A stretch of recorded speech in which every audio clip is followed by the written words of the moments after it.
స్కూటీలు రాలే కానీ కాంగ్రెస్ లో లూటీ చాలు అయింది. ఉత్తమ్ కుమార్ రెడ్డి ట్యాక్స్ అట, రేవంత్ రెడ్డి ట్యాక్స్ అట, భట్టి గారి ట్యాక్స్ అట, B tax, R tax, U tax, Bru tax.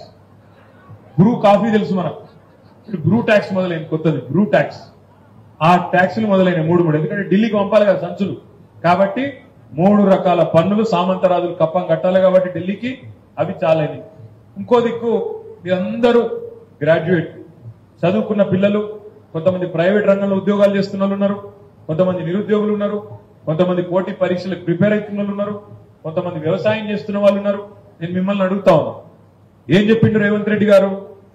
2 లక్షల ఉద్యోగాలు ఇస్తా మొదటి సంవత్సరంలో అన్నాడు. నేను వచ్చిన మొదటి సంవత్సరంలో 2 లక్షల ఉద్యోగాలు ఇస్తాను. నాకు తెలిసి, నాకున్న పరిజ్ఞానం మేరకు, నేను కూడా 18 ఏళ్ళైంది రాజకీయాల్లోకి వచ్చి, ఇప్పుడు ఎమ్మెల్యే అయి కూడా దాదాపు 16 ఏళ్ళైంది. నాకు తెలిసిన పరిజ్ఞానం మేరకు ఒక ఉద్యోగం ప్రభుత్వంలో ఇవ్వాలి అంటే ముందు నోటిఫికేషన్ ఇవ్వాలి, తర్వాత రిటర్న్ టెస్ట్ పెట్టాలి, మూడవది అవసరమైతే ఇంటర్వ్యూ పెట్టాలి, పెట్టి తర్వాత ఎవరైతే సెలెక్ట్ అవుతారో వాళ్ళకి అపాయింట్మెంట్ లెటర్లు ఇవ్వాలి. రేవంత్ రెడ్డి గారు ఎంత గొప్పోడంటే రిటర్న్ టెస్ట్ ఇప్పటివరకు ఒకటి కాలే, నోటిఫికేషన్ వచ్చిందా ఒకటన్నా? ఒక్క నోటిఫికేషన్ అని వచ్చిందా? రాలే. రిటర్న్ టెస్ట్ కాలే, ఇంటర్వ్యూ అంతకంటే కాలే, కానీ 30,000 ఉద్యోగాలు ఇచ్చేసినాడు. అంటే పెళ్లి కాలే, సంసారం చేయలే, పిల్లలు మాత్రం పుట్టిరు. ఇదెట్లా? ఇంతకంటే పెద్ద మాయా ప్రపంచం ఏదైనా ఉంటుందా? ఇంతకంటే పెద్ద వింత ఏదైనా ఉంటుందా?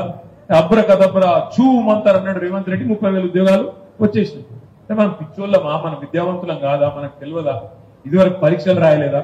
మరి రేవంత్ రెడ్డి ఎప్పుడైనా కాలేజీకి పోయిండో లేదో, పరీక్షలు రాసిండో లేదో, రాస్తే కూడా కాపీ కొట్టి రాసిండో లేదో, నిజంగా రాసిండో నాకు తెలియదు. కానీ నేనైతే 2 మాస్టర్ డిగ్రీలు చేసిన, 2 పీజీలు చేసిన, నిజాం కాలేజీలో చదువుకున్నా.